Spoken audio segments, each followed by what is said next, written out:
support this podcast, go to positivesarcasm.com/donate. Any amount is appreciated. Once again, positivesarcasm.com/donate. Thank you and enjoy the program.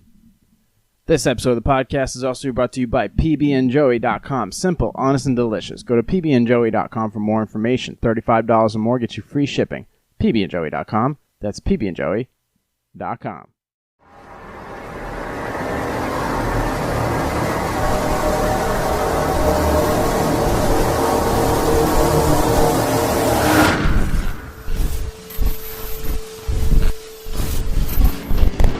Jay here, PositiveSarcasm.com, recorded here at the Spare Parts Studios. Happy Wednesday, happy hump day, happy rain day, happy dog day. Hello, puppy. I know, I'm just making shit up as I go along. The freestyle. Welcome to the Freestyle Podcast that always gets me in trouble. Isn't that right, puppy? Yes, it is. You can find me on Instagram at @positive_sarcasm. You can't find my dog on Instagram because...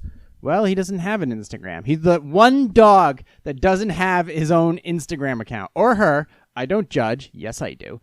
You can also find me on Facebook.com/POS Sarcasm, YouTube channel, Positive Sarcasm Podcast. There's a new wedding video for all you lovers out there. I suggest you go check that out. It's on my YouTube channel, Positive Sarcasm. You can also find me on TikTok. Okay, TikTok... first of all, thank you for having me and all the views and stuff, but you guys are aggressive. Or not aggressive, you guys are chaotic. You guys are all over the place. Like, one thing, it's like, open up the safe, bitches gotta let the say, ooh, and then it's like, you know, some lip-syncing thing, and then it's like some cosplay girl, and then it's like Antifa riots. And it's just, it's too much. I have to say, congratulations. It's something Instagram and Facebook can't do. It's something they can't accomplish. And it has basically put my brain on complete overload. And I basically was like, all right, let me get the gist. Because I'm trying to, anything I do, I try to learn, try to get the basics of, if I find it useful to my podcast or to my YouTube channel or any workings of PS. So I'm like, okay, well, Twitter is not doing anything for me. Twitter is basically like a loaded gun. And so, but TikTok is rising. So let me see if I can jump on that trend and learn it and see if it's of value to me. Well, view-wise, it is. But as far as content-wise, it's insane. Like, there's a lot. It's a lot. You know? I mean, it's like going on a date. It's like going on a first date and the dude's like, let's get married right away. And we should have a kid, a boy and a girl. It's like, hey, slow down. We just met. But you can find me on TikTok. It does have some interesting stuff on there, but I have to admit my content is mostly just a copycat of this dog is out of control. It's mostly just everything that's copied over from Facebook, from YouTube, and from Instagram. It's just another way of finding me, if you want to find me. If you don't want to find me, if you want me dead in a ditch somewhere, then that's perfectly understandable too. Also, okay, the main let's see, why am I not drinking as much coffee as I normally do? Okay, I do have a couple topics I want to jump onto today. One I've been following and I've mentioned in previous articles about the Cannonball Run. I'm going to go over that again because update on it. Also, a thingy about shopping malls, and I have some theories about maybe what we can do with them if these things are going to be abandoned due to lack of retail or just retail space in general. Are there some things that we can do with them? And there was an interesting thing that happened in space. I'm sure you didn't know about it. Space doesn't have its own publishing company. And then, of course, I'm going to dive really deep into some Q&As. I'm sure there's some stuff in there that'll probably get me into trouble, but that's okay. So, the Cannonball Run, thankfully, this was it. I have two articles from it. I have Road and Track, and I have FordAuthority.com. The reason I like the Cannonball Run, number one, because it's highly illegal. Number two, it shows... It takes all kinds of people who are good at math, people who are good at science, people who are excellent drivers, people who have excellent stamina. It takes all kinds of people to break this record, to even attempt this record. It is crazy. It is dangerous. We're moving past that, but I do like the fact that it takes on one of the ultimate racing challenges. I do love a challenge. Sure, I don't really watch sports anymore. I don't care about it. But the idea, to me, this is a sport. The Cannonball Run is a true American sport. And I think every continent should have its own version of Cannonball Run. Now, why am I talking about this subject? And I've already talked about it twice on this podcast in the last 6 months to a year. Well, it's been possibly broken again. How? Especially right now when the country's opening back up and there's supposed looting and rioting and protesting everywhere and people blocking highways. How do you pull something like this off? Well, let me dive into it a little bit. I'm going to take my time on this because if you're new to the program or whatnot, you may not know exactly what the Cannonball Run is. The Cannonball Run is a movie. It came out in 1981, and the objective was to get from the Red Ball Garage in Manhattan. Okay, that is the Big Island, New York City. Okay, it is the most commercial and most densely populated borough of New York City. You have to get from the Red Ball Garage to the ocean. Not the Atlantic Ocean, California. You got to get to, I believe it's Marina del Rey. It's the Portofino Hotel, and it's right by the ocean of Los Angeles County. And you have to do it in the shortest time possible. And then you got to not get pulled over by the cops, not get into an accident, and most importantly, well, maybe not most important, maybe it is. I mean, you'd fail either way, but don't run out of gas. So don't crash, don't get arrested, and don't run out of gas. And it takes a lot of fuel to go that fast, that far. So, and here is the opening for beginners or for novices of this time-honored classic. It inspired the Cannonball Run, which came out in 1981. It inspired in a slightly controversial unsanctioned race, 2,800 miles from New York to Los Angeles. And in the years since, many have attempted to set and reset the record for cross-country. Since the main obstacles are traffic and police, many correctly pointed out it now is a great time to smash the Cannonball record because with the COVID-19 pandemic, New York was on lockdown. There was nobody on the streets. The traffic was at an all-time low. So before the COVID-19 pandemic, there was a couple cats who did it from Atlanta who did it in a Mercedes CLK, like a light blue two-door, highly fuel-efficient V8. So plenty of power and enough fuel to get you there. And they did it like in 27 hours and 55 minutes. Then the Germans came back again, and I don't mean by the Germans meaning the people driving the car, but German engineering struck again during the COVID-19 pandemic. When it was in true lockdown, they did it in like 26 hours and 50 minutes. This time, they did it in an Audi A8, which is a fuel-efficient V8. I think it's a 4.2 liter that comes in the A8, four-door sedan. Now, good choice. Because an Audi A8 is very inconspicuous, and in the color white, that's perfect. Nobody's going to release, obviously, if you see an Audi doing an average of 100 miles per hour, you'd think somebody would notice. But normally these Cannonball Runs, or Cannonball Runners, on your mark, get set, break the law. They have spotters, GPS tracking, police scanners, and they have additional gas tanks. And usually in these cars, they may or may not have an additional driver. Because to drive just over 24 hours, I'm sure is exhausting. I don't know what kind of medication you take for something like that. Maybe you're perked up on Adderall or something like that. But that's a lot. I remember I would drive from like Henniker to Concord. And it was like, that's like a 30-minute drive, 20-minute drive. I'd fall asleep doing that. It's just the repetitiveness of going straight and the lines just passing you by, you just kind of nod off. But the fact that you're doing this across some of the most boring terrain in the United States, which is the Midwest, which is just all farm field and it's flat, I don't know how you pull it off. Now, if you're doing it in like an Audi A8 or a Mercedes CLK, these are, don't get me wrong, fast cars, excellent suspension cars, and you're doing 100-something miles per hour at times, most of the time. I believe the CLK averaged like 97. But they're not cars you feel when you drive them, in my opinion. I think the CLK more than the Audi A8, but these are cars that are relatively comfy to drive, and it doesn't seem like much to do over 100 at all. These are Autobahn-inspired type of cars, where you can just crush any speed limit without any issue, and you don't really you don't feel it until you let off the gas and you hear the pullback of the engine. But to do it in the car that this guy just did it in is completely different. It's one thing to do it in a car that you don't really feel it when you drive. 2, you drive in an inconspicuous car. And now you're going to do it in a car, a classic American muscle car. So now I'm going to continue with this article because I brought it up, so might as well go with it. It says, it should come as no surprise that a man named Fred Ashmore managed to pull off this incredible feat behind the wheel of now, this is just recently where things are opening back up, so there is far more traffic. So there's far more obstacles on the road to have to deal with.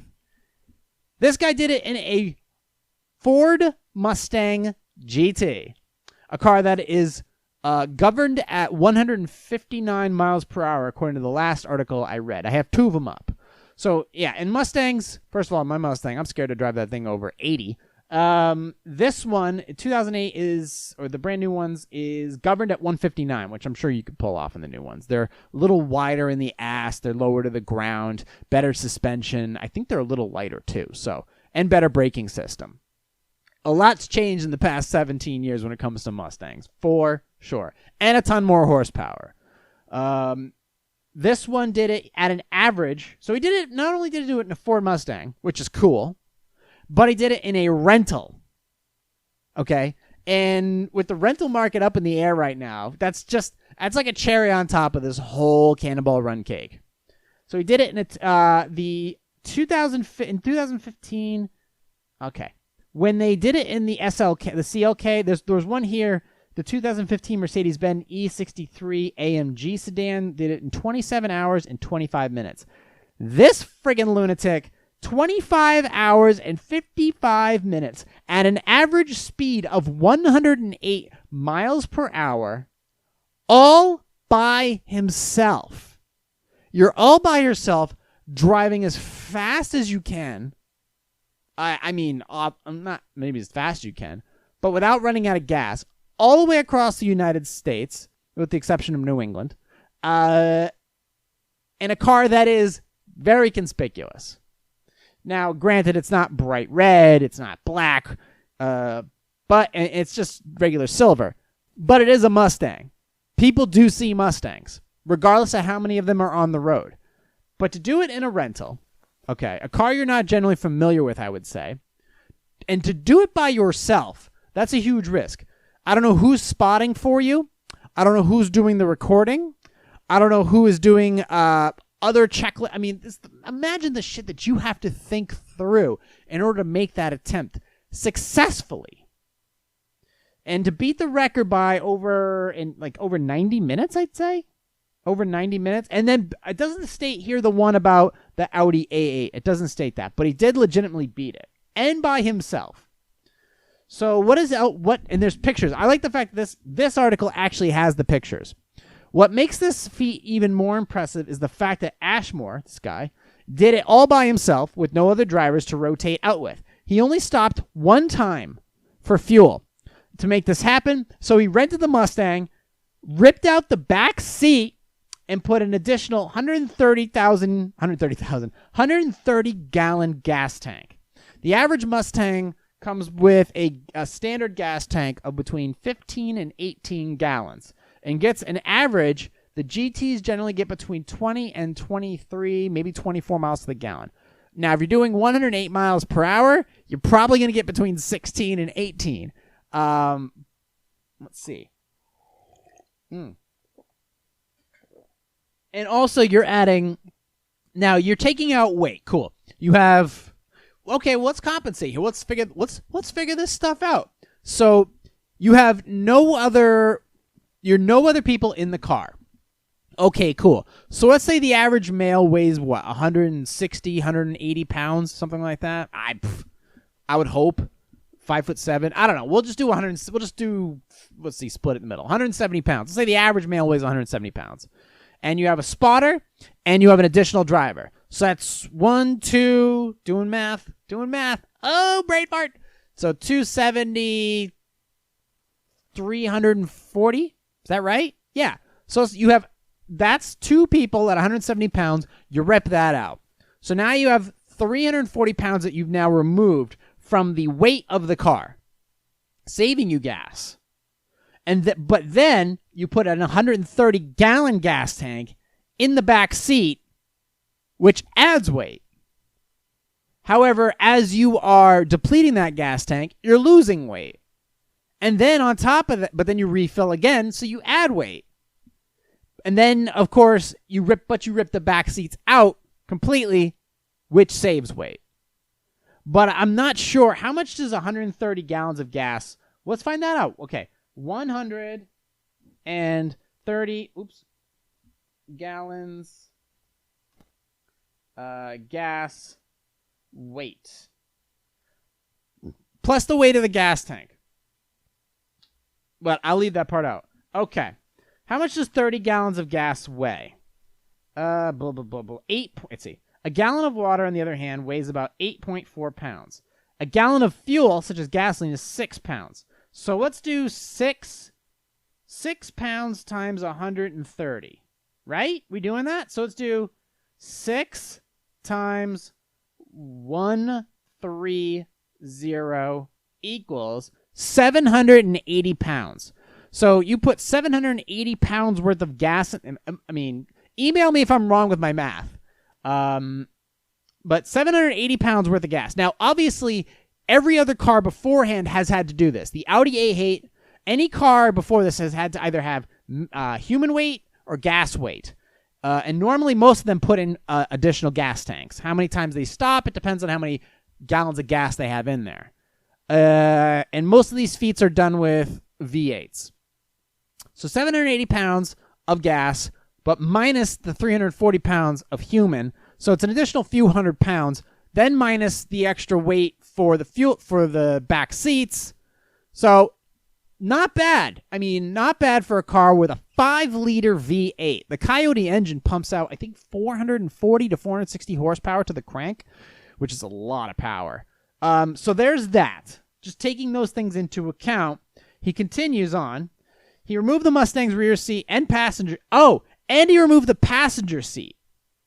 Okay, so he removed the rear seat and the passenger seat for the grand total of 130 gallons of fuel. How much is a passenger seat weigh? Like what, 20 pounds? 20, 30 pounds? I don't know. And then the back seat, which I'm sure weighs like 30, 40 pounds. I think. I'd have to check. But we won't get. Let's see. While most other serious Cannonball Run competitors have spent copious amount of money on their efforts, Ashmore claims to have dropped a mere $3,000 on the entire journey. Most of that was spent on the fuel tanks, which he purchased on Facebook Marketplace. Good for him. Ultimately, he wound up averaging 12 miles per. Okay, so I said 16 to 18. I was definitely wrong there. He averaged 12 miles per gallon over the entire trip. But he also reached speeds as high as 159 miles per hour, which I stated earlier was apparently the limiter, the electronic limiter that's on that car. Now, a 5-liter V8 Mustang can probably do, I would assume, 180 miles per hour. I just don't know how safely it could do it. But a 5-liter engine with that much horsepower, I would assume, would be able to do a $180. Now, but the car can do it. I don't know if the human can do it. Now, let's continue on. Instead of stopping at a gas station to refuel, Ashmore planned to have some friends nearby in a truck carrying 150 gallons of fuel when he ran out. The refuel took a total of 8 minutes, which was his only pause, save for a 25-minute wait at the agricultural inspection station entering California. And yes, Ashmore relieved himself in empty plastic drink bottles, in case anyone was wondering. Okay, solid plan. If you didn't prepare for that, that's at least a few minutes of time. Especially if you were cutting it close for whatever reason. That's a good minute 45 right there for some dudes. And if you got a bad prostate, you're going to lose. With the sort of track obviously dangerous, Ashmore managed to pull it off without incident. He did have one close encounter with police, thought he managed to slip away, though he managed to slip away unscathed. Much of this can be attributed to his onboard tech. He included a radar detector and a laser jammer, Google Maps, Waze, and a CB radio. Now, Google Maps is, traffic patterns and things like that. Waze is if you don't know what Waze is a community GPS, which also the community can report traffic, they can report hazards, they report police. And then it will tell you if it's running, if police are ahead, if they've been spotted, what side of the road that they're on. And that is excellent in helping you slow down. Now, obviously, if they don't report it and there's a cop there, you're screwed. But he had all that information. And don't get me wrong, on many days when I was crushing it to the beach to get there in like 20 minutes, that Waze app does make you feel more comfortable and you can just continue on your way. Let's continue on with the article. As frequently as the Cannonball Run record has been set in recent years, we're not so sure that Ashmore's new mark won't be beaten soon. But that doesn't make it any less impressive. And while we certainly can't condone the law-breaking nature of the race, it is also worth pointing out that in its history, the Cannonball Run has a pretty spotless safety record. So no fatalities. Okay, so that is that on the Cannonball Run. So in conclusion, there was 2 cars that attempted to do it, 2 cars that did it successfully during the COVID-19 pandemic, during the actual lockdown itself. One after, I think it was in a matter of weeks that one after another, they broke the record. Then before it was done by another Mercedes, about 28 hours and 50 minutes. And then the AMG broke that, and then the A8 broke that. And then when things are opening up, this dude goes by himself. Now, how do you prove it? You prove it with GPS tracking, and you take screenshots of yourself in front of the Red Ball garage, and you also you do a screenshot of the time you set when you arrive at the Portofino Hotel. Now, let's see. The Road and Track magazine, I think, says the most stuff in general. 25 hours and 55 minutes. I already did the podcast about the average time it would take if you were just to drive the speed limit across the United States to the Portofino Hotel. It would take you like 42 and a half hours or something like that. 42 and a half hours to get from point A at the Red Ball to point B. So that just wanted to reiterate that little note right there. So if you're thinking about breaking it, so let's see. Since 2013, the E63 AMG, which is a monster German muscle car, basically, 27 hours and 25 minutes, and then the Audi A8, which they're not mentioning for some reason in either of these articles, and I'm not sure why. But he says, in quote, the Mustang GT will not go any faster than 159 miles per hour. And anyone who tells you otherwise is lying. You have to change that in the computer, in the built-in onboard computer, in order to get more power out of it. So, what's his name? Friend Fred Ashmore, 44 years old of Hancock, Maine, rented a Mustang GT. That's amazing. Well, congratulations to him for an insane feat. I like that. The Red Ball Garage. I wonder, how do you return that? Do you just drive back and be like, yep, okay. Are you going to be because when they ask you, how far are you going to be traveling in the car? And it's like, I wonder what you tell them. And then when you come back and it's got like 5,000 extra miles on it, they'll be like, what the fuck?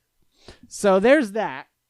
Let's go ahead and, so yeah, I'm always, if another car breaks this record, I will keep you informed about it. By the way, thanks to Angelo Maluso of Road and Track, and who's the dude? Brett Foote of Ford Authority for that. I gotta bring that up. I love stuff like that where it's the odds are generally stacked against you because it only takes one cop, even though the cops are, supposedly dealing with other stuff right now.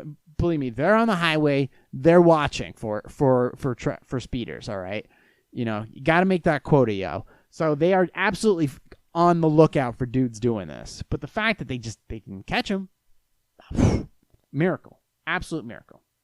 Now I'm sure as he was blasting by 108 miles per hour, I'm sure he passed a few for lease or for rent or for sale signs, probably around some shopping malls. And before I jump to Q&A, I just wanted to review this thing about. Since I'm like invested in like a lot of REITs, which deal in like rental leasing and rentals and property management and things like that in the stock market, it's going to be interesting to see what happens. And I'm invested in it for the long term. Like I'm not moving my positions at all in the stock market when it comes to what I have in there. Like that's not going anywhere. I'm watching it plummet right now and I'm like, doesn't matter. When it eventually sorts itself out, I'll cash out. But I'm interested to see what they're going to shift their their funds and all of their positions to. Because shopping malls, there's this whole thing about them not coming back. Well, there's got to be a place for something, okay? You're not going to order your Buffalo Wild Wings off of Amazon, although I would prefer you make them at home. You'll probably feel more satisfaction. But there is a lot, don't get me wrong. This pandemic has basically sped up the demise of what was already going to happen. Like a lot of places like JCPenney's was already hurting. Like its stock was like 82 cents. And then there was other retailers who were just fading off into the sunset. And there was a lot of, industries that their eggs were all in one basket. And they were going to go off a cliff eventually. And this pandemic just kind of sped up their demise. And it sucks because employees and others don't have a time to really phase out of that position to find something else. They're immediately, all right, it's over. We're out of money. Game's over. We're done here. And the same thing with shopping malls. They run out of, they have maybe a very small margin. If they have restaurants inside that mall, they have an even smaller margin because restaurants don't have very wide margins of profit. And then also the road back is forever and a day, depending upon the guidelines in the city or the state that they're in. So it's hard. And safety standards mean that things are going to cost more. So suddenly your fucking fettuccine Alfredo that you bought at the Olive Garden is going to cost you $72. I'm obviously exaggerating, but I mean, there's a bit of truth there. That shit eventually always gets passed on to the consumer, which sucks. But hey, when in doubt, make your own Alfredo. So shopping malls may not be coming back, some. But there's the thing. When we lost a bunch, we have a mall up in Concord, and there was a bunch of stores that just disappeared before the pandemic. We can't do this anymore. Fuck it, we're out. It's a whole space with nothing in it. What do you do with that stuff? Well, it's cheap real estate now. And somebody's got to do something with it. So what do you do with it? Well, what they did was, which is a clever idea, they made positive use of it. Like, for example, some old warehouses and some old mall facilities are being used for new forms of education or event arenas or gyms. Like the Coca-Cola plant packed up and left from the highway. We had one by the highway. It was just a big old Coca-Cola facility. They packed up and left because I think the city, it was too expensive or what have you, and they just left. Same thing with we had a company named Harvey Windows. Too expensive to be within the city. They left the city limits. Well, that eventually, when something dies, something else gets reborn. That's just how it works. Or the grass just grows in its stead. Something happens eventually. So with Harvey Windows, it became a giant cinema. And a cinema that people love to go to where you can actually sit down and eat in it. Now, obviously, right now, cinemas are in a super bad way. But something will always come back in its place, or at least make the attempt to. And then another place, the Coca-Cola plant, actually ended up turning into a gym. Gym! Sound like, what's his face from the HBO boxing? 4 rounds to 3, Oscar De La Hoya, gym! So the idea is that when Harvey Windows left, a cinema took its place. There. Now the rent is being paid, the lease is intact. Great. Then the Coca-Cola place, they packed up and left. Planet Fitness took its place. Great. Would have liked a better gym, but hey, rent's being paid, lease is locked in. Awesome. And what was the third one? Oh, the mall in Concord. The Bon-Ton. Big, like, JCPenney's, Sears type of, clothing store. Gone. Packed up and left. Well, a charter school took its place. So and how can you do that? Well, if you want to try renting out space or leasing places in like, MIT or Northeastern or Harvard or whatever, it's going to cost you a shitload of money. But now you want to get cheaper education out there. Well, you're going to find a lot of like startup colleges or startup or private education firms, what have you, whether it be for drone flight or for charter schools or for independent technical education. They're going to be, I would like for those new forms of education to challenge the old bloated forms of education with cheaper rent, which they can pass on to the consumer. And I think that would be cool. Because if you're just looking to learn a trade, or you're looking to just learn a new thing in general, or maybe a newer, less expensive community school can start up and take over that cheaper shopping mall that doesn't exist anymore, there's nobody, occupying it. And the cool thing about shopping malls is they're creative. They're creatively built. Some of them have like rolling staircases, and they have, rotating, what do you call them, atriums with built-in skylights for fuel efficiency purposes. It's designed for success. It's designed to be accessed. And there's a shitload of parking. So it would be great. I would love to see something creative. What would be really cool is if like they start up like the drone, there's something called the DRL, the Drone Racing League. And those guys, they fly these FPVs at like 80 miles per hour. It would be cool to see them set up stadiums within some of these malls and have these arenas of having them fly around the malls. Maybe they already do that. I hadn't had a chance to research that part yet.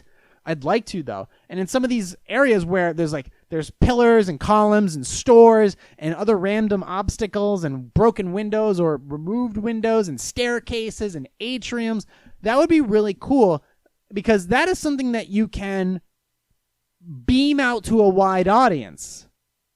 So I think that would be really cool. And since a lot of drones, you also have you could have spectator drones that fly around and witness the event from inside. Like you could have Mavic Minis or Phantom 4s or Mavic Airs flying around within the vicinity, basically just recording and streaming the entire event in general, while the FPVs are doing their thing.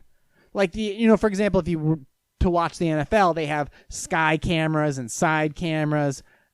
But with this, it'd be really cool if you had they obviously have GoPros and they have all kinds of other stuff built in within the facility, but you could have it just completely encapsulated safely within itself, and then you have it beamed out like you would. And I think that it's just an idea of what you can do with these shopping malls so that the rent's getting paid, and it's just another idea of being creative. I would love for these shopping malls to have cheap rent so that a school can occupy it, because I think a lot of new forms of education should be encouraged. And I think there should be a subsidy for any new forms of education. I mean, that's something we can go. That's just an idea off the top of my head. Like, that should be encouraged, whether it be financially or what have you. But I think it would be really cool to see, even if these shopping malls are not filled with like a Bon-Ton or a Tilly's, but maybe it could be filled with new high schools or new forms of college, or just extracurricular stadium-like events that you could broadcast across the world. So I think that'd be a really cool idea.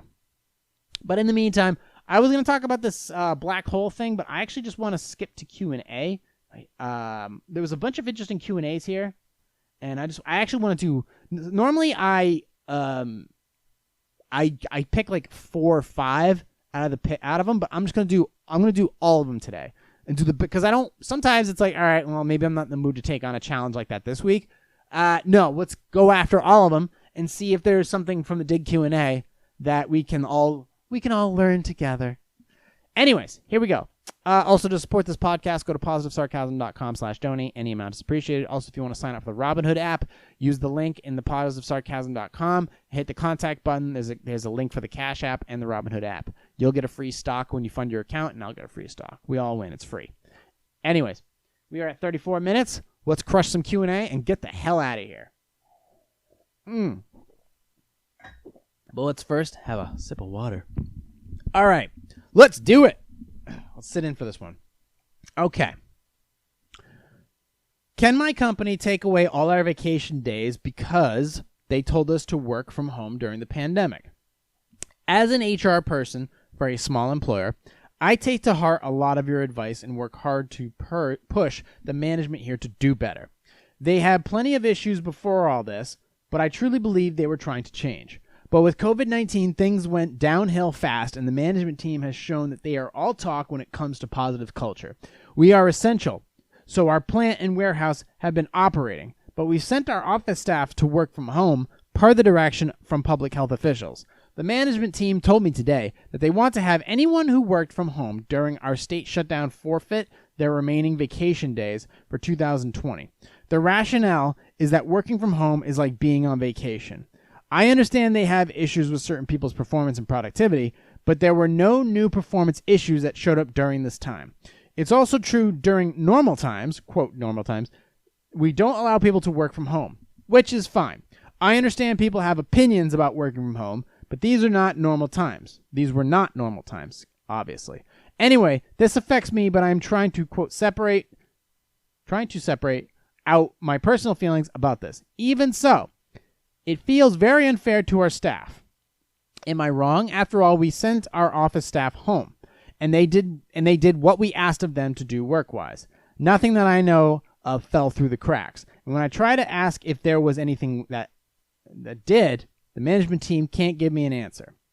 All right. So as far as forfeiting the accrued PTO, I'm not sure if that's legal.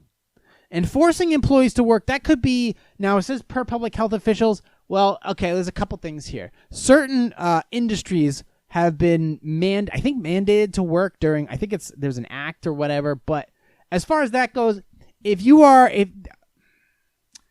I'm thinking that, and if you're an HR person, just help me along this path. If you have vacation days, okay. If you have vacation days and they're already accrued in your check, I think they have to be honored. They have to be honored, or they have to be cashed out to you in the value of which they were originally earned in, something like that. But if they're going to take away your vacation days and not compensate you for them, then I think that's illegal. Depending upon the state, I think that would be illegal. Now, normally when it comes to a job telling you what to do, normally the job wins almost every time. The job's like, well, this is the thing, you don't like it, well, tough shit. And we have, a large human resources department to minimize any legal blowback. That's why they have such huge HR departments in almost all these companies now. And they all have these huge clauses and legal statements and stuff like that.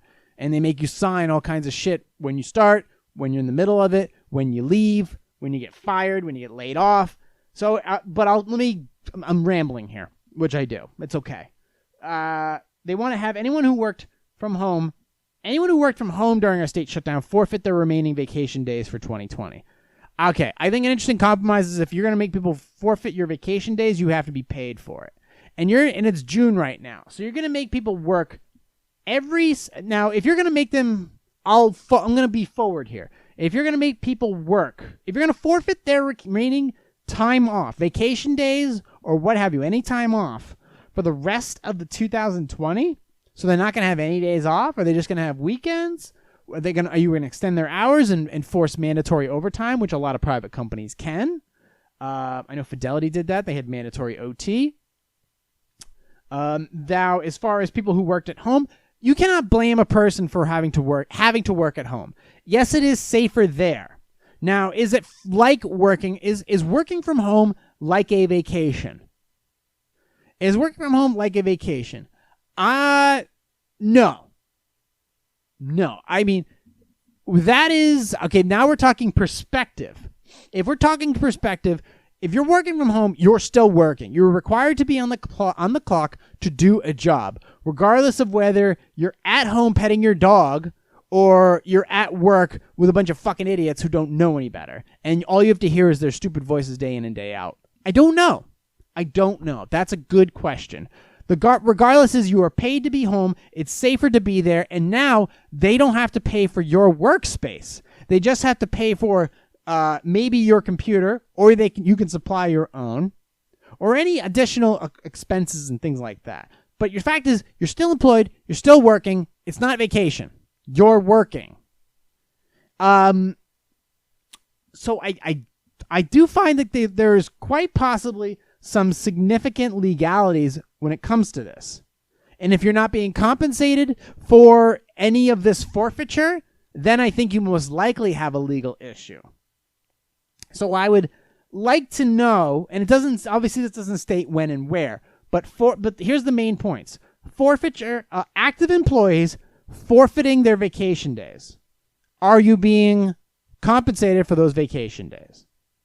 So those gaps I would like to have filled in. But it seems like there's something possibly off with this. But I know that employers and employees have all had to adjust during this time period.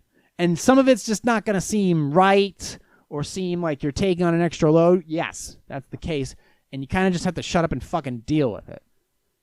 But in some cases, if it's highly against code of conduct, or as far as like it's illegal to take away somebody's earned time and not compensate them for it, okay, let's go down that road and see where the legalities lie on this. But yes, you have raised some significant concerns about state or federal law. So I would push back. And if you're now, obviously, if you push back and you get fired, well, great. Now you get to, quote, cash out. Now, all right. Ooh, this would be a good one. Here is the very next one. Should I refrain from telling people I scored higher than my husband on an IQ test because it would make him, quote, look bad? I know it's petty, marriage-killing thing to dwell on, but I'm smarter than my husband. How do I know this? Because he insisted we both get IQ tests. It turns out I qualify for Mensa, and he just does not. Except now he's telling our friends his fairly impressive IQ. Okay, except now he's telling our friends his fairly impressive IQ, and when they ask me, he says, oh, well, it doesn't really matter. What's important is how you use what God gave you. So they all think I scored badly or something, and I'm furious. I just don't know why, despite the IQ test. It's stupid to care what a very narrow test of intelligence says about your brains. This thing seems like very back and forth here. But let's just keep going. This is their relationship, so let the shit show begin. This is their problem. I'm just kind of watching from the sidelines with the popcorn. I didn't care before we were tested, but maybe that's because I thought I was dumb. I definitely care now. My husband works in academia, so he says it would look bad if people knew his car mechanic partner was smarter than him, which just aggravates me more. Because I thought we were partners, if I'd known I was just arm candy, I would have expected better birthday presents. Am I being unreasonable?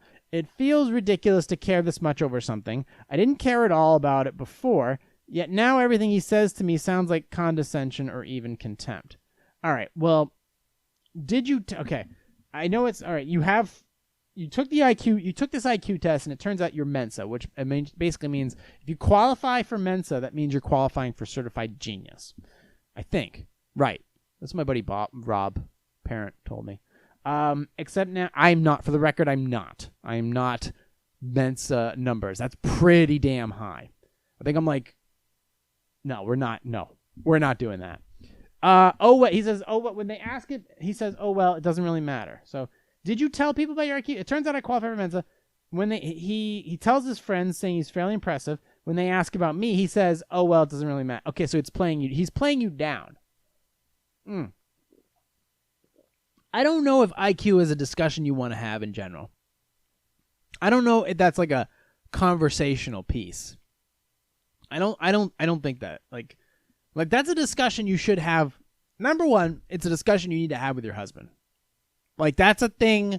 That's a personal thing between you and the person you took vows with. So I think that's a thing you have to. First of all, you start there. Start with the source. Okay? And then give it time to sort itself out and to kind of play out into eventually where he's not talking about it anymore.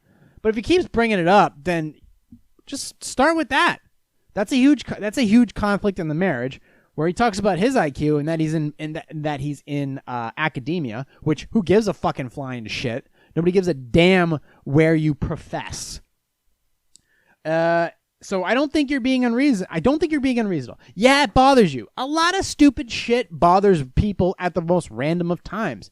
It does. So it's best to bring it up so you can conclude that stupid chapter in your life and move on to the next one. So I think, yeah, are you being unreasonable? No, you brought it up. You asked the question. It's perfectly fine. And here's the cool thing about you, which I appreciate, is you haven't gone to his friends or to his academic pals or whatever and said anything yet. You haven't done anything to, I'll show him. You're asking the question before you do something, which shows high emotional IQ. So good on you. But I would bring it to him first. And to me, yeah, it's douchey. I like to gloat. I like to talk big numbers. But here's the thing. I like to talk about myself. Do I talk about myself big? Yeah, sometimes. Sometimes I like to come out of my shell and say stuff like that.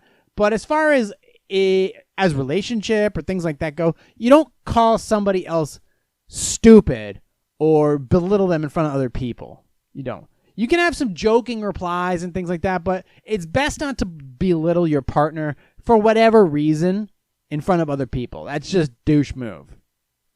So yeah, no, you're not being unreasonable, and I think you should bring it up to him personally in a quiet setting, not when he's got to get to class and show off and shit.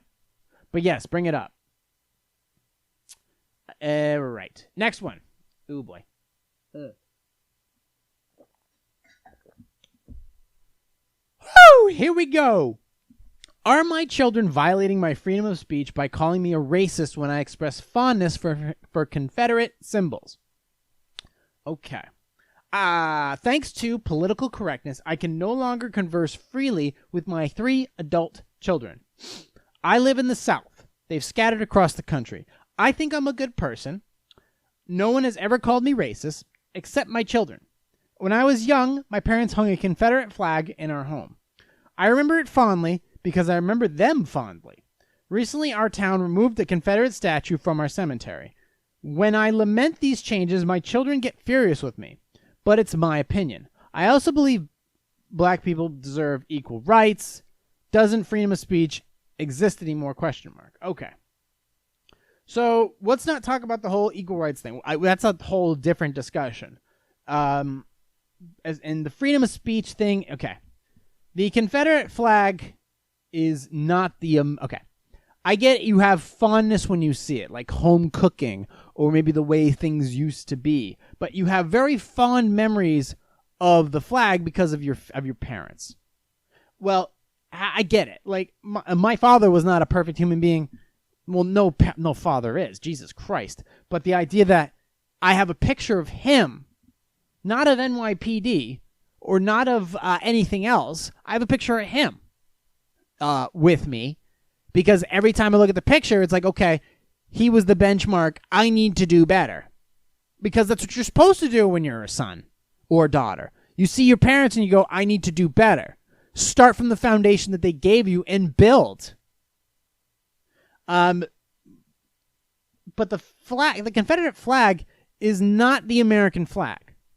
The American flag, the American flag, you can have, if you want to display a flag, okay, well, let's see. Okay, are you a racist? No, not from this. You think you're a good person? Great. As far as your, I mean, why would you want to call your mom? First of all, you're 3 kids. Why do you want to call your mom racist? That's not going to solve anything. Moms cling on to things. They do. My mom clings on to things. She's a very open-minded person. But yeah, there is a lot of past and tradition that she holds on to. She's an old Jewish lady. That's what they do. You know, if a fucking, you know, if a bagel was on the American flag, she'd be holding on to it tightly. So the idea that if you have a Confederate flag and it reminds you of your parents and you think fondly of that flag, I get it. But the Confederate flag, they lost. So if I mean, why don't you just you can have pictures of your parents. Remember your parents fondly. The Confederate flag will go into a museum. Hopefully not get torched. But American flag, I get it. You can display an American flag. You can display a Confederate or an American flag just as somebody can burn the American or Confederate flag. But I would think, and I'm not talking Dukes of Hazzard type shit and digitally removing it. I'm talking about the Confederate flag. They lost. So why would you have a flag of losers? I mean, why would you have a Nazi flag? They lost. So why would you fly one of them? Because you're rebels? No, Americans are rebels. By nature. You can hold. There's 2 flags that I would really consider if you wanted to put up, or 3 maybe. Don't tread on me. The current American flag, you can display that, or the 13 colony flag, which is like the circle one. That'd be cool because that's like the birth. That is the birth of our nation. That's different. That is the American flag, just the traditional original version. The Confederate flag was not an American. It was an American flag, but it wasn't the American flag. And if you're going to be united, it's united under one flag. One flag representing each state under that flag, not the Confederate flag. Yes, those states are represented on that flag, but that flag's old. That they lost. That flag got voted out. So guess what? This is the flag. It's different than statues. It's very different than statues. Statues are a completely different thing, a completely different argument. The Confederate flag is a flag that symbolizes it's a loss. Okay? It doesn't symbolize your parents' fucking home cooking. You know? And you shouldn't now replacing the Confederate flag with the American flag is not a bad thing, that being said. So why don't you just replace it with that? You're not losing out. You're not giving up. It's representative of everything we've worked for and everything we're hopefully trying to keep together. So why don't you just put that flag out there or put the original 13 colonies out there? That's an interesting flag. That flag has history that can be proudly discussed in many ways, shape, or form. There's nothing wrong with that flag. The original 13 colony circle star flag. That one's cool. That one's really cool. The Confederate flag is being put in a museum. It's a piece of history. And that's where it belongs. History, unmutilated. I think is no, I don't know if that's the word I'm looking for, but we're going with history belongs in a museum so it can be taught. Because if you don't understand your history, you're going to be doomed to repeat it. The Confederate flag is a part of our history, but it is not the flag of our present. The flag of our present is the one that is displayed above the White House, that is outside the studio. That's the flag. I get that. Now, are you a racist? No. I don't think your children should call you racist because you have a fondness for a flag that isn't the American flag. Now, as far as recently in our town, you removed a Confederate statue from the cemetery. That's different. A Confederate statue and a Confederate flag are different. You're conflating the two. And there's a lot of arguments to be made. It depends on which statue. It depends on which piece it was, which person it was representing. Many different things. Different topic altogether. So, in conclusion, the Confederate flag, you don't need it. Get an American flag. If you want to display a Confederate flag, you have a legal right to do so. Now, are you a racist? No. You're Southern. It's cool. And let's see. Doesn't freedom of speech exist anymore? Yes, it still exists. It still exists. All right? I know it. I scream it. I get in trouble for it every week. It still exists. Okay? And one thing you will never lose is the memory of your parents. So just remember that. So that fondness should never go away. You'll always have that memory. And you can symbolize that memory by getting pictures of your parents and displaying them proudly. But it should probably be under the flag that represents this country. How'd I do? Not bad? Nah, I'm going to get in trouble anyways. Fuck it. Let's keep moving. All right, let's get to some real shit. Am I a jerk for telling my roommate to treat my dog like a respected adult? I have a Canary Mastiff that Tubbs. He's a big guy. Mastiffs usually are. And I got him because he fits me. I want a dog that will be a guard dog. Intimidating to protect against intruders. He's not a puppy and he's not a lap dog. I don't baby talk him or treat him like a little child. I treat my dog like a little fucking child. I feed him home-cooked meals with fresh meat every day. Take him on walks and run him all the time. Give him toys to play with for designated play times, but it's usually a practical toy, not a teddy bear. Point is, I take care of him and I treat him like a respected adult. Like I'm hanging out. Am I even recording? Okay, good. We should really start the show. Like I'm hanging out with another man, but my roommate, Anne, thinks he's just a big teddy bear. She's always petting him and giving him kisses, baby talking him, getting him stuffed animals, etc. I asked her to stop. I don't want Tubbs becoming so friendly that it will be nullified as a guard dog. That if she wants to baby talk a dog, get her own. I want mine treated like he's competent. Anne agreed, but I would still catch her baby talking him. The other day I went home to get some groceries, came back, and saw she had him on her bed, watching movies like they were having some sleepover. Oh my God, I would totally do that. I called Tubbs to me, and he told Anne to leave him alone. He's not her dog, and she needs to get her own. She started crying, and for the last couple days, she doesn't talk to me. He's my dog, and I want him raised my way. Is this such a terrible request? Dude, fucking lighten up. It's a dog. Dogs are people. They are. I don't care. They're weirder people, but to me, I would fight and kill 10 guys before I let anybody put a hand on the dog. That's just how I am. Because if you kill a police dog, that's murder. You've just murdered. That's actually considered murdering an officer. So I would expect the same thing. So if you assault or kill a police horse or police dog, you have actually committed assault or murder on a actual officer. That's how it is. So the same thing goes for if I have a dog. If you attack or murder my dog, I'm coming after you in jest. I'm coming after you the same way. Now, so I agree with you as far as you treat your dog like a respected adult. She's treating your dog like a boyfriend. I get it. But if you don't like her doing this, why do you have her as a roommate? You realize that you are... Okay, so you bought a Canary Mastiff. That's an expensive dog. So you bought such an expensive dog, but you can't afford to live on your own? So why would you get an expensive dog, or why would you have a roommate? Why don't you just get rid of your roommate? If you want to treat that... Okay, you have a roommate? No, you have 2 roommates. You have you and you have your dog. Because if your dog is being treated like an adult, well, you have 2 roommates.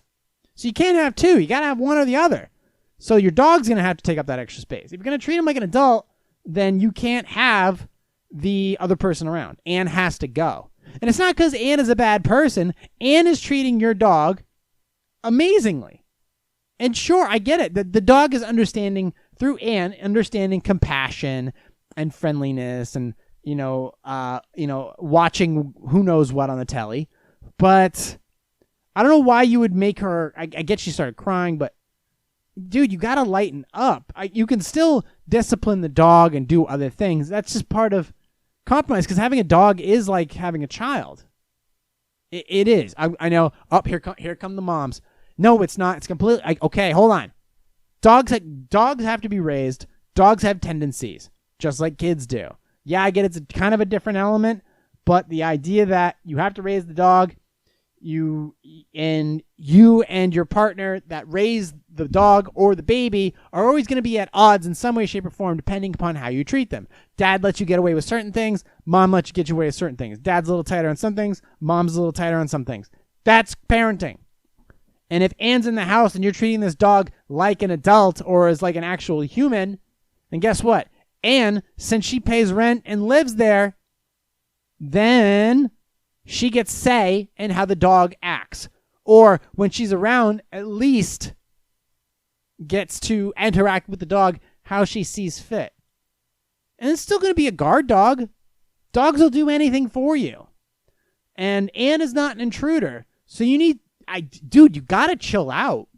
You got to chill out, or you have to have Anne move out so that you can properly treat the dog the way you want to have him treated. But you can't have it both ways.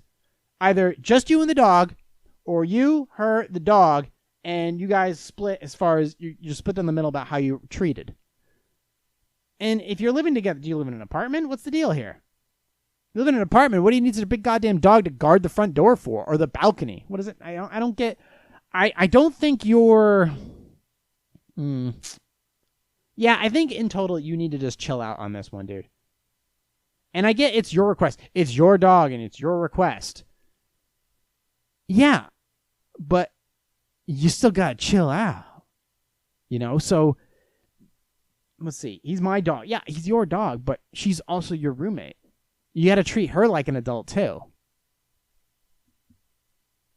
Yeah, let's end on that. Okay, let's go with that. All right, we're going to keep going here. So we have the state office, a terrible person who hurts animals. Ooh. Yep. Oh, those are the two? Okay, so we got two left. All right, we're gonna do these. Do I have to vote for my brother who's running for state office, even though he's a terrible person who hurts animals? My oldest brother is running for state office. Unlike me, he does not like animals. He has hauled litters of puppies off and shot at cats. In addition, he refuses to help our elderly parents. For family or not, I don't want somebody to be a leader in our state capital who exhibits such poor moral and unethical behavior. He has been married several times, and I know for a fact he's cheated on one of his wives. All right, let's move that aside for now. I avoid attending his fundraisers and asking for votes. But other family members keep telling me that blood is thicker than water and that I must vote for him regardless of his behavior. Of course, behind the curtain, I can vote for whoever I want. But should I cave to the pressure to show up in support of him at public events? Even my husband said I should donate money to his campaign because he is family. No. It doesn't... Okay. I get the cheating on the wife thing. I get that maybe he... you know what?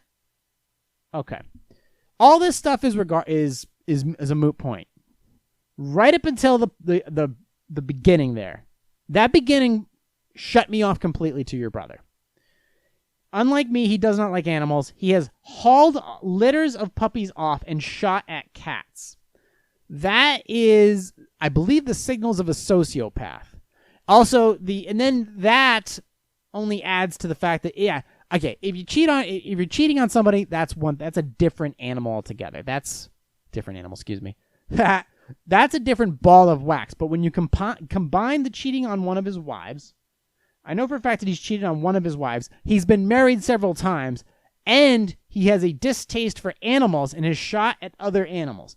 That's sociopathic tendencies, where he doesn't seem to get along with for anybody, and he's running for public office. Seems like a match made in heaven. I don't know what you do, whatever you feel is right. But as far as blood's thicker than water, so you don't have to vote for the guy. And if the ballot was in front of me, oh boy. All right, no, I can't say whether or not I vote for him. I think I've already given away my answer. And because the rule is we don't talk politics on this fucking podcast. That's the rule. But I can tell you right now, you don't have to vote for anybody you don't want to vote for. You don't have to vote for anybody. That's legal. That's the rule. You don't want to vote for him, vote for him. You don't want to, don't want to. But I can tell you right now, the dude's a sociopath. Okay? Way more of a sociopath than I'll ever be. I can tell you right now, I've never shot at cats, and I don't haul off litters of puppies. So, as far as just a person, take all the political stuff and move that aside. This dude, your brother, is a prick.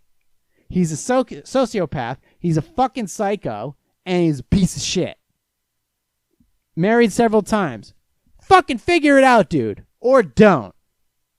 But I can tell you right now, hauling litters of puppies off.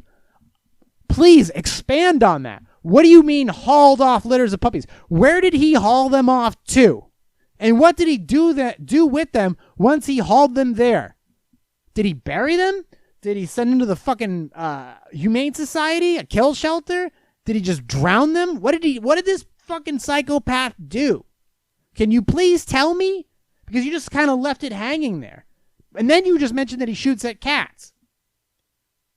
The dude's an asshole. What you do with your brother being an asshole is up to you. But the dude's a fucking psycho. So whether the whole political thing is up to you. But as far as seeing him and hanging out with him, I wouldn't go near him. As a brother, I wouldn't go near him. All right. We are at the last article question for the day. So let's close off. Is it okay to add red wine to someone else's pot of tomato sauce without asking? I am a woman in her 60s and pride myself on my cooking. My sons and friends will vouch for my ability. I don't care. I am also not above learning from others or taking suggestions. That being said, the other night I was cooking some stuffed peppers in the oven. When I went to check on them, the tomato sauce looked very dark. When I told my husband what I noticed, he said he added some red wine. I was livid. It was one thing to come to me and say, hey, how about adding? But to add two without knowing was unacceptable. He seemed to think it was no big deal. We are both in the wine and food industry. Do you think it is okay to alter someone else's cooking while it is being cooked and without asking or telling? No, you shouldn't do that. No, you shouldn't do that because you don't know, number one, who's coming to dinner. You don't know what the end result of the food is that person's trying to make. And I know that there's whole argument. Yes, there should be wine in every sauce. No, there shouldn't be, or depending upon the sauce. It's not the case. You don't, number one, as somebody who loves to cook, loves it, enjoys it, and is very successful at being a culinary hobbyist, you don't need wine in these meals. You don't need to put wine in the sauce. You simply don't. Does it make a difference? Yeah, but it just makes it taste different. May make it taste better in some regards, but you don't need to do that. And number one, if somebody else is cooking, you don't need to add that one thing. And you can add too much. You can add not enough. You're adding sugar alcohols to a meal, to a sauce. How are you? What do you know? What? Yeah, there's too many variables to that equation that you shouldn't be fucking with the sauce altogether. If she's very good at what she does and the sauce is there doing its thing, you let it do its thing. There are plenty of other flavors melting together. Whether she's killing the onions, frying the garlic, simmering the sauce, adding the oregano or the thyme or the parsley after, or adding in meats afterwards so that the fats can melt into the meat. If she's adding other things later that will add that missing flavor, you don't need to be going and adding the wine to it. Because, yeah, it is. You could make it better, but you could also make it worse. And yes, it does make it darker. It makes a noticeable difference. Now, you do add, the classic Godfather rule is you add the wine and the sugar to absorb some of the acidity that's in the sauce from the tomato. That's a classic sauce. But not everything's the Godfather. And you need to ask somebody before you alter their sauce. You are livid because somebody did something without you telling. That's like a form of betrayal. So, yeah, I get where you're coming from. Pull back a bit. You're at an 8. I need you at about a 6. However, the wine thing is, you know what? Kind of overrated. I'll be the first Jewish Sicilian to tell you that. The wine and the red sauce isn't necessary. It's not needed. When it comes to Depression-style cooking, wine isn't always available. A lot of these products are not available. You don't always get the best tomatoes. You don't always get the best garlic. You don't always get the best onions. You got to use what you have. That's what makes really good food. That allows you to be more creative. But if you have wine, you can use it. But if somebody else is making the sauce, you have to ask and inquire about how they plan to make it. Other than that, you don't fuck with somebody else's sauce. That's true. We are at 1 hour and 9 minutes. Woo! On a sweaty Wednesday. I'd like to thank you all for listening, watching, subscribing, all the new subscribers across all platforms, iTunes, Stitcher, Google Play Music, Spotify, iHeartRadio, TuneIn, Podcast Addict, CastBox, anywhere where podcasts are available, including video-wise, YouTube Positive Sarcasm Podcast and Facebook.com/POS Sarcasm, shared also on Facebook.com/Positive Sarcasm. And, of course, you can download and stream it directly from my website, PositiveSarcasm.com. So you can find me on the social medias, including the crazy-ass TikToks. If you want to subscribe to this podcast, just go ahead and find it on all social. Find it through all the platforms that I just previously mentioned. If you have drone questions, if you have tech questions, or if you need information or consulting, or if you want to be a guest of the podcast, or simply sip coffee in the Spare Parts Studios, you can just email me directly, positivesarcasm@outlook.com. In either case, good show today. Had a lot of fun. I had a lot of topics, a lot of wine-raging topics that I really enjoyed diving into. So, until then, I'd like to thank you all for listening, watching, subscribing.